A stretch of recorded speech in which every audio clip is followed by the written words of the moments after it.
ಆಕಾಶವಾಣಿ ವಾರ್ತೆಗಳು. ಓದುತ್ತಿರುವವರು ಸರ್ವಮಂಗಳ ಎಂ ಕುಶಾಲ್.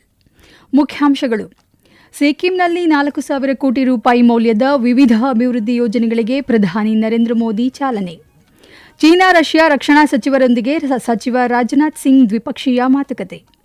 ಉಡುಪಿಯಲ್ಲಿ ಭಾರತೀಯ ರತ್ನಗಳು ಮತ್ತು ಆಭರಣಗಳ ಸಂಸ್ಥೆಯ ನೂತನ ಕಚೇರಿ ಉದ್ಘಾಟಿಸಿದ ಕೇಂದ್ರ ಸಚಿವೆ Nirmala Sitharaman. IPL T20 cricket ಇಂದಿನ ಪಂದ್ಯದಲ್ಲಿ Punjab super Kings Rajasthan Royals ತಂಡಗಳ ಹಣಾಹಣಿ. ವಾರ್ತೆಗಳ ವಿವರ. ಸಿಕ್ಕಿಂನಲ್ಲಿ ಪ್ರತಿಭೆಗಳಿಗೆ ಕೊರತೆಯಿಲ್ಲ, ಸಿಕ್ಕಿಂ ಪೂರ್ವ ಭಾರತದ ಸ್ವರ್ಗವಾಗಿದೆ ಎಂದು ಪ್ರಧಾನಿ ನರೇಂದ್ರ ಮೋದಿ ಶ್ಲಾಘಿಸಿದ್ದಾರೆ. ಗ್ಯಾಂಗ್ಟಕ್ನ ಪಾಲ್ಜೋರ್ ಕ್ರೀಡಾಂಗಣದಲ್ಲಿ ಇಂದು ನಡೆದ ಸಿಕ್ಕಿಂ ರಾಜ್ಯದ 50ನೇ ರಾಜ್ಯೋತ್ಸವದ ಸಮಾರೋಪ ಸಮಾರಂಭ ಉದ್ದೇಶಿಸಿ ಅವರು ಮಾತನಾಡಿದರು. ಇದೇ ವೇಳೆ ಪ್ರಧಾನಿಯವರು 4,000 ಕೋಟಿ ರೂಪಾಯಿ ಮೌಲ್ಯದ ವಿವಿಧ ಅಭಿವೃದ್ಧಿ ಯೋಜನೆಗಳಿಗೆ ಉದ್ಘಾಟನೆ ಮತ್ತು ಶಂಕುಸ್ಥಾಪನೆ ನೆರವೇರಿಸಿದರು. ಅಲ್ಲದೆ ಈಶಾನ್ಯ ಪ್ರದೇಶಕ್ಕಾಗಿ 6 ಕ್ರಿಕೆಟ್ ಅಕಾಡೆಮಿಗಳನ್ನು ಘೋಷಿಸಿದರು. ಈ ವೇಳೆ ಸಿಕ್ಕಿಂ ರಾಜ್ಯಪಾಲ ಓಂ ಪ್ರಕಾಶ್ ಮಾಥುರ್, ಮುಖ್ಯಮಂತ್ರಿ ಪ್ರೇಮ್ ಸಿಂಗ್ ತಮಾಂಗ್ ಸೇರಿದಂತೆ ಸಚಿವರು, ಸಂಸದರು ಉಪಸ್ಥಿತರಿದ್ದರು. ಈ ಸಂದರ್ಭದಲ್ಲಿ 1,500ಕ್ಕೂ ಹೆಚ್ಚು ಕಲಾವಿದರಿಂದ ಏಕತೆಯ 1000 ಹೆಜ್ಜೆಗಳು ಎಂಬ ಶೀರ್ಷಿಕೆಯಡಿ ಸಾಂಸ್ಕೃತಿಕ ಕಾರ್ಯಕ್ರಮ ಜರುಗಿತು. ಪ್ರಧಾನಮಂತ್ರಿ ನರೇಂದ್ರ ಮೋದಿ ಇಂದು ವಾರಣಾಸಿಗೆ ಭೇಟಿ ನೀಡಲಿದ್ದು, ಈ ಸಂದರ್ಭದಲ್ಲಿ ಸುಮಾರು 6,300 ಕೋಟಿ ಮೌಲ್ಯದ 163 ವಿವಿಧ ಅಭಿವೃದ್ಧಿ ಯೋಜನೆಗಳ ಉದ್ಘಾಟನೆ ಹಾಗೂ ಶಂಕುಸ್ಥಾಪನೆ ನೆರವೇರಿಸಲಿದ್ದಾರೆ. ಗಂಗಾ ನದಿಗೆ ಅಡ್ಡಲಾಗಿ ನಿರ್ಮಾಣವಾಗಲಿರುವ ಅತ್ಯಾಧುನಿಕ ಸಿಗ್ನೇಚರ್ ಸೇತುವೆ ಈ ಭೇಟಿಯ ಪ್ರಮುಖ ಆಕರ್ಷಣೆಯಾಗಿದ್ದು, ಇದು ನಗರದ ಸಂಚಾರ ದಟ್ಟಣೆಯನ್ನು ಗಣನೀಯವಾಗಿ ಕಡಿಮೆ ಮಾಡಲಿದೆ. ಜೊತೆಗೆ ವಾರಣಾಸಿ, ಪುಣೆ ಮತ್ತು ಅಯೋಧ್ಯೆ, ಮುಂಬೈ ಮಾರ್ಗದ 2 ಹೊಸ ಅಮೃತ್ ಭಾರತ್ ಎಕ್ಸ್ಪ್ರೆಸ್ ರೈಲುಗಳಿಗೆ ಪ್ರಧಾನಿ ಚಾಲನೆ ನೀಡಲಿದ್ದಾರೆ. ಪ್ರವಾಸದ ಭಾಗವಾಗಿ ಬಿಎಲ್ಡಬ್ಲ್ಯೂ ಮೈದಾನದಲ್ಲಿ ಆಯೋಜಿಸಿರುವ ನಾರಿ ಶಕ್ತಿ ವಂದನ್ ಸಮಾವೇಶದಲ್ಲಿ ಸುಮಾರು 50,000ಕ್ಕೂ ಹೆಚ್ಚು ಮಹಿಳೆಯರನ್ನು ಉದ್ದೇಶಿಸಿ ಪ್ರಧಾನಿ ಮಾತನಾಡಲಿದ್ದಾರೆ.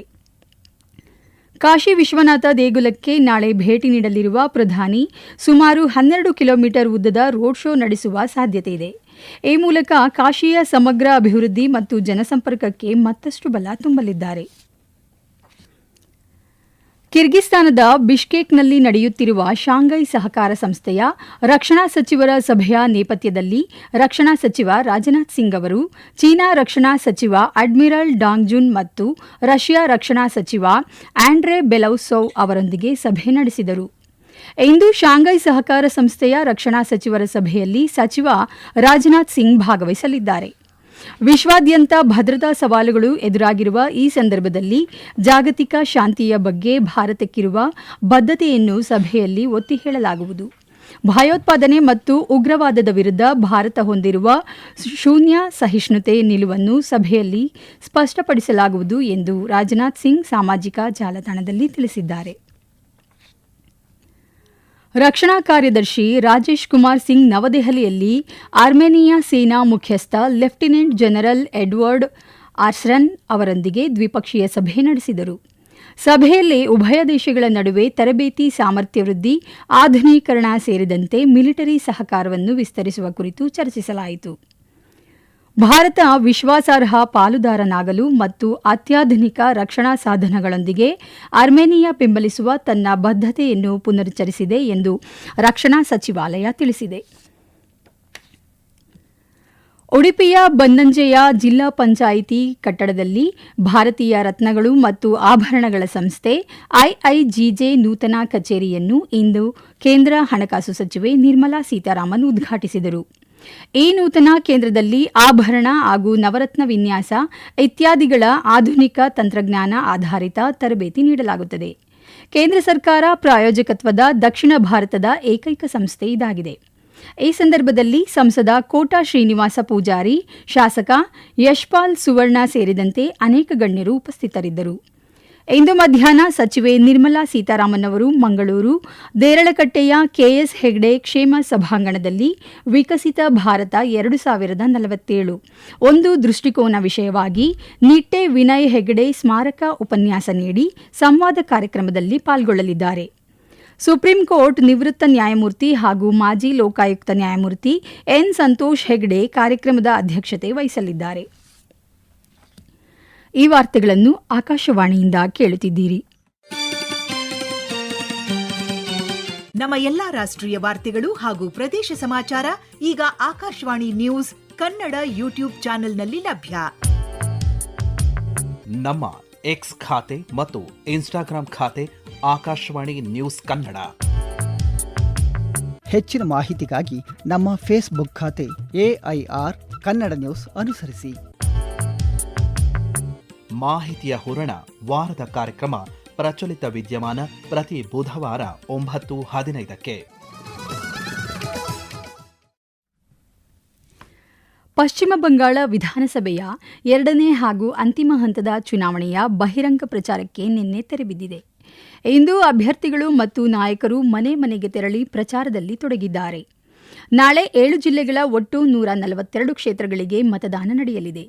ಈ ಹಂತದಲ್ಲಿ 220 ಮಹಿಳೆಯರು ಸೇರಿದಂತೆ 1448 ಅಭ್ಯರ್ಥಿಗಳು ಕಣದಲ್ಲಿದ್ದಾರೆ. ಗುಜರಾತ್ನಲ್ಲಿ ಸ್ಥಳೀಯ ಸಂಸ್ಥೆಗಳ ಚುನಾವಣೆಯ ಮತ ಎಣಿಕೆ ನಡೆಯುತ್ತಿದೆ. 15 ಪುರಸಭೆ ನಿಗಮಗಳು, 84 ನಗರ ಪಾಲಿಕೆಗಳು, 34 ಜಿಲ್ಲಾ ಪಂಚಾಯತ್ಗಳು ಮತ್ತು 260 ತಾಲೂಕು ಪಂಚಾಯಿತಿಗಳಿಗೆ ಮತದಾನ ನಡೆದಿದ್ದು, 11 ಪುರಸಭೆಗಳ 9 ಸ್ಥಾನಗಳಿಗೆ ಭಾನುವಾರ ಉಪಚುನಾವಣೆ ನಡೆದಿತ್ತು. ಶುದ್ಧ ಇಂಧನ, ಸುಧಾರಿತ ತಂತ್ರಜ್ಞಾನ ಮತ್ತು ಆರ್ಥಿಕ ಸ್ಥಿತಿಸ್ಥಾಪಕತ್ವಕ್ಕೆ ಅಗತ್ಯವಾದ ನಿರ್ಣಾಯಕ ಖನಿಜಗಳನ್ನು ಹೊಂದಲು ಭಾರತ ಪ್ರಯತ್ನಗಳನ್ನು ಹೆಚ್ಚಿಸುತ್ತಿದೆ ಎಂದು ಕೇಂದ್ರ ಗಣಿ ಸಚಿವಾಲಯದ ಕಾರ್ಯದರ್ಶಿ ಪಿಯೂಷ್ ಗೋಯಲ್ ಹೇಳಿದ್ದಾರೆ.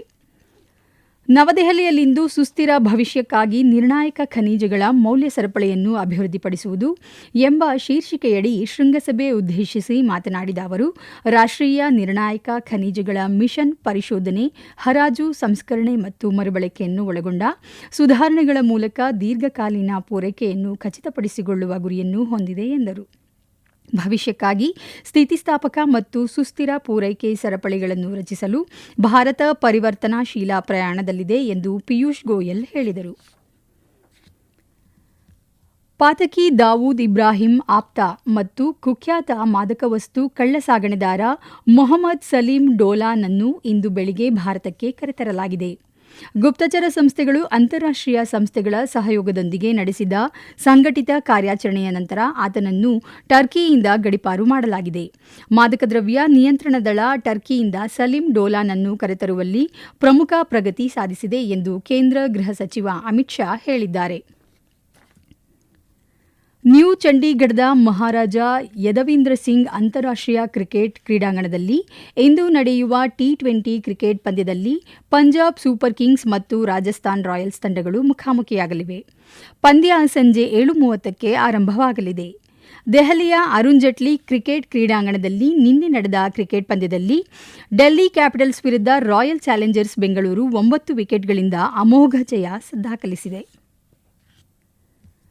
ಲಂಡನ್ನಲ್ಲಿ ಇಂದಿನಿಂದ ಆರಂಭವಾಗಲಿರುವ ITTF ವಿಶ್ವ ತಂಡ ಟೇಬಲ್ ಟೆನಿಸ್ ಚಾಂಪಿಯನ್ಶಿಪ್ 2026ರಲ್ಲಿ ಭಾರತದ ಮನಿಕಾ ಬಾತ್ರಾ ಮತ್ತು ಸತಿಯನ್ ಜ್ಞಾನಶೇಖರನ್ ನೇತೃತ್ವದ 10 ಸದಸ್ಯರ ಭಾರತೀಯ ತಂಡ ಕಣಕ್ಕಿಳಿಯಲಿದೆ. ಪುರುಷರ ಮತ್ತು ಮಹಿಳೆಯರ ವಿಭಾಗದಲ್ಲಿ ಪ್ರತ್ಯೇಕವಾಗಿ ನಡೆಯಲಿರುವ ಈ ಪಂದ್ಯಾವಳಿಯಲ್ಲಿ ಪ್ರತಿ ಗುಂಪು ಸ್ಪರ್ಧೆ ಗರಿಷ್ಠ 5 ಸಿಂಗಲ್ಸ್ ಪಂದ್ಯಗಳನ್ನು ಒಳಗೊಂಡಿರಲಿದ್ದು, 3 ಪಂದ್ಯಗಳಲ್ಲಿ ಜಯ ಸಾಧಿಸುವ ತಂಡವು ಮುಂದಿನ ಹಂತಕ್ಕೆ ಅರ್ಹತೆ ಪಡೆಯಲಿದೆ. ಒಟ್ಟು 64 ತಂಡಗಳು ಈ ಪ್ರತಿಷ್ಠಿತ ಕೂಟದಲ್ಲಿ ಭಾಗವಹಿಸುತ್ತಿದ್ದು, ಪ್ರಾಥಮಿಕ ಹಂತದ ನಂತರ ನಾಕೌಟ್ ಪಂದ್ಯಗಳು ನಡೆಯಲಿವೆ. ಬೇಸಿಗೆಯ ತಿಂಗಳಿನಲ್ಲಿ ನಿರೀಕ್ಷಿತ ಬಿಸಿಲಿನ ತಾಪ ಹೆಚ್ಚಳದ ಪರಿಸ್ಥಿತಿಗಳನ್ನು ಗಮನದಲ್ಲಿಟ್ಟುಕೊಂಡು ಸಿದ್ಧತೆಯನ್ನು ಬಲಪಡಿಸುವಂತೆ ಕೇಂದ್ರ ಆರೋಗ್ಯ ಮತ್ತು ಕುಟುಂಬ ಕಲ್ಯಾಣ ಸಚಿವಾಲಯ ರಾಜ್ಯಗಳು ಮತ್ತು ಕೇಂದ್ರಾಡಳಿತ ಪ್ರದೇಶಗಳನ್ನು ಒತ್ತಾಯಿಸಿದೆ. ರಾಜ್ಯಗಳು ಮತ್ತು ಕೇಂದ್ರಾಡಳಿತ ಪ್ರದೇಶಗಳ ಮುಖ್ಯ ಕಾರ್ಯದರ್ಶಿಗಳಿಗೆ ಬರೆದ ಪತ್ರದಲ್ಲಿ ಕೇಂದ್ರ ಆರೋಗ್ಯ ಮತ್ತು ಕುಟುಂಬ ಕಲ್ಯಾಣ ಸಚಿವಾಲಯದ ಕಾರ್ಯದರ್ಶಿ ಪುಣ್ಯ ಸಲೀಲಾ ಶ್ರೀವಾತ್ಸವ ಅವರು ಈ ವರ್ಷ ಏಪ್ರಿಲ್ನಿಂದ ಜೂನ್ವರೆಗೆ ಪೂರ್ವ, ಮಧ್ಯ ಮತ್ತು ವಾಯುವ್ಯ ಭಾರತದ ಕೆಲವು ಭಾಗಗಳಲ್ಲಿ ಹಾಗೂ ಆಗ್ನೇಯ ಪರ್ಯಾಯ ದ್ವೀಪಗಳಲ್ಲಿ ಸಾಮಾನ್ಯಕ್ಕಿಂತ ಹೆಚ್ಚಿನ ಬಿಸಿಲಿನ ತಾಪ ಇರುವ ಸಾಧ್ಯತೆಯಿದೆ ಎಂದು ಭಾರತೀಯ ಹವಾಮಾನ ಇಲಾಖೆ ಮುನ್ಸೂಚನೆಗಳ ಆಧಾರದ ಮೇಲೆ ತಿಳಿಸಿದ್ದಾರೆ. ಕೊನೆಯಲ್ಲಿ ಮತ್ತೊಮ್ಮೆ ಮುಖ್ಯಾಂಶಗಳು. ಸಿಕ್ಕಿಂನಲ್ಲಿ 4,000 ಕೋಟಿ ರೂಪಾಯಿ ಮೌಲ್ಯದ ವಿವಿಧ ಅಭಿವೃದ್ಧಿ ಯೋಜನೆಗಳಿಗೆ ಪ್ರಧಾನಿ ನರೇಂದ್ರ ಮೋದಿ ಚಾಲನೆ. ಚೀನಾ ರಷ್ಯಾ ರಕ್ಷಣಾ ಸಚಿವರೊಂದಿಗೆ ಸಚಿವ ರಾಜನಾಥ್ ಸಿಂಗ್ ದ್ವಿಪಕ್ಷೀಯ ಮಾತುಕತೆ. ಉಡುಪಿಯಲ್ಲಿ ಭಾರತೀಯ ರತ್ನಗಳು ಮತ್ತು ಆಭರಣಗಳ ಸಂಸ್ಥೆಯ ನೂತನ ಕಚೇರಿ ಉದ್ಘಾಟಿಸಿದ ಕೇಂದ್ರ ಸಚಿವೆ Nirmala Sitharaman. IPL T20 cricket ಇಂದಿನ ಪಂದ್ಯದಲ್ಲಿ Punjab super Kings Rajasthan Royals ತಂಡಗಳ ಹಣಾಹಣಿ. ಇಲ್ಲಿಗೆ ವಾರ್ತಾ ಪ್ರಸಾರ ಮುಕ್ತಾಯವಾಯಿತು. ನಮ್ಮ ಮುಂದಿನ ವಾರ್ತಾ ಪ್ರಸಾರ ಮಧ್ಯಾಹ್ನ 2:30ಕ್ಕೆ.